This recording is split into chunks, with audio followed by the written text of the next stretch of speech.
बिस्मिल्लाहिर्रहमानिर्रहीम नहमदुहु व नसल्ली अला रसूलिहिल करीम अम्मा बाद। 7 तिब्बी कारी की तरफ से वीडियोस का सिलसिला जारी है। आज का हमारा मौजू है मसीह और वदी। ये दो अहम लफ्ज़ हैं। हमने इसे होश संभाला, तिब की किताबें पढ़ी और लोगों से सुना।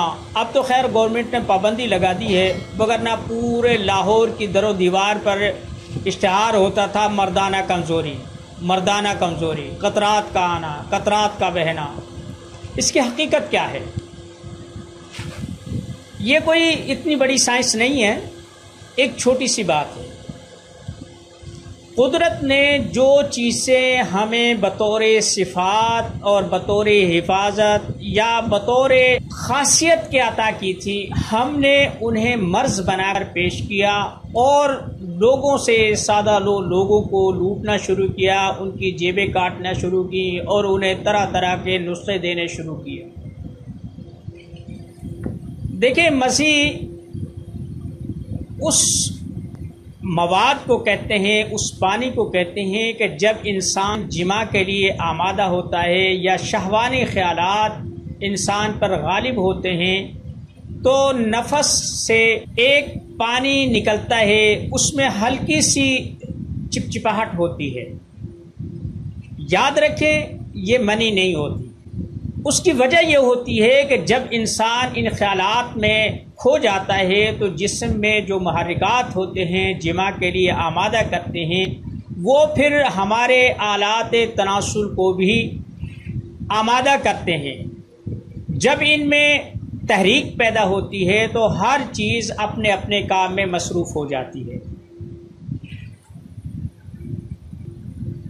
जिस वक़्त इंसान को शहवत आती है तो एक मसाने के दरमियान में, देखें, ये अगर रग है जो यहाँ जाकर मिलती है तो यहाँ एक वाल्व लगा हुआ है, एक रोकने के लिए एक गुद्दा है जिसे गुद्दा गुदामिया कहते हैं।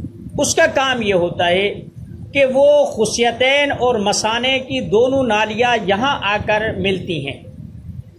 जब इंसान आम हालत में पेशाब करता है तो जो मनी की जो नाली होती है उससे वो दबा देता है और पेशाब का रास्ता खुल जाता है। जिस वक्त शहवत आती है तो वही गुद्दा उस पेशाब की नाली को, या यूँ लगा ले जो मसाने से नाली आ रही है उसे दबा देता है, जो खुशियों से नाली आ रही है उसे वो खोल देता है। आपने देखा होगा, अगर शहवत के दरमियान में आदमी को पेशाब की हाजत हो जाए तो शहवत टूट जाती है, ख़त्म हो जाती है, क्योंकि उसका मकसद ये होता है जहाँ वो गुद्दाम कर रहा है, जब वो रास्ता देता है तो उससे जो एक प्रेशर होता है वो ख़त्म हो जाता है। तो ये जो जिमा से पहले कतरात आते हैं, ये कुदरती तौर पर हिफाजत के लिए अल्लाह ने हमें अता किए हैं, क्योंकि मनी की जो तेज़ी होती है उसमें जितनी गर्मी होती है और जितनी खैजिश होती है, अगर वो इसी तरह वो नाली से खारिज हो तो खराश पैदा कर सकती है, ज़ख़म पैदा कर सकती है। इसलिए कुदरत ने उस अमल से पहले इस रतूबत को बतौर ग्रीस और एक ऑयल के उस नाली को तर्क करने के लिए भेजता है ताकि किसी भी किस्म के नुकसान और खराश से इंसान महफूज रह सके।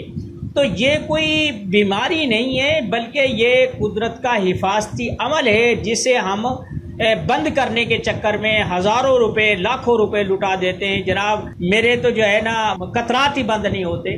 तो इसका सबब ये होता है। दूसरा, पेशाब के आगे पीछे कुछ कतरात आते हैं, इनका भी मनी से कोई ताल्लुक़ नहीं होता। ये बुनियादी तौर पर पेशाब भी गर्म होता है, जिस्म के टेम्परेचर के मुताबिक पेशाब होता है। अगर वो इसी हालत में उस नायरा से, उस नाली से वो खारिज होना शुरू हो जाए और बिलखुसूस जब मसाना फुल भर गया हो और बर वक्त खाली ना किया हो, उसमें बहुत ज़्यादा गुंजाइश ना बाकी रही हो, उस वक़्त जो कैफियत होती है वो बहुत दर्दनाक होती है।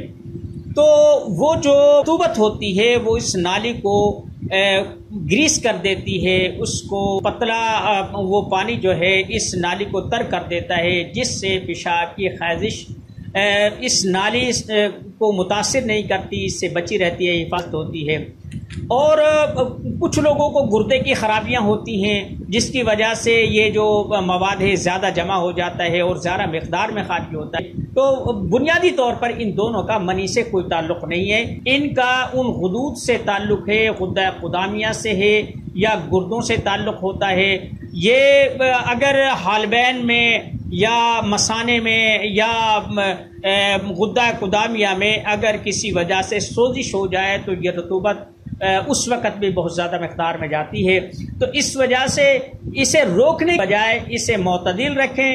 انشاءاللہ امید ہے کہ آپ سمجھ گئے ہوں گے۔ ایک اور بات یاد رکھیں کہ جو آدمی وقت مقررہ سے زیادہ امساک کے خواہش رکھتے ہیں اور وہ ادویات استعمال کرتے ہیں، گولیاں، ٹیبلٹس، انجیکشن وغیرہ استعمال کرتے ہیں، یاد رکھیے وہ اپنے گردوں سے ہاتھ دھو بیٹھتے ہیں۔ آج کل جتنے بھی گردوں کی صفائی ہوتی ہے، ڈائلسس ہوتے ہیں، ان میں 95% لوگ ایسے ہوتے ہیں جو یا تو وہ منشیات کے عادی ہوتے ہیں یا ٹائمنگ کی گولیاں کھاتے ہیں۔ وما علینا الا البلاغ۔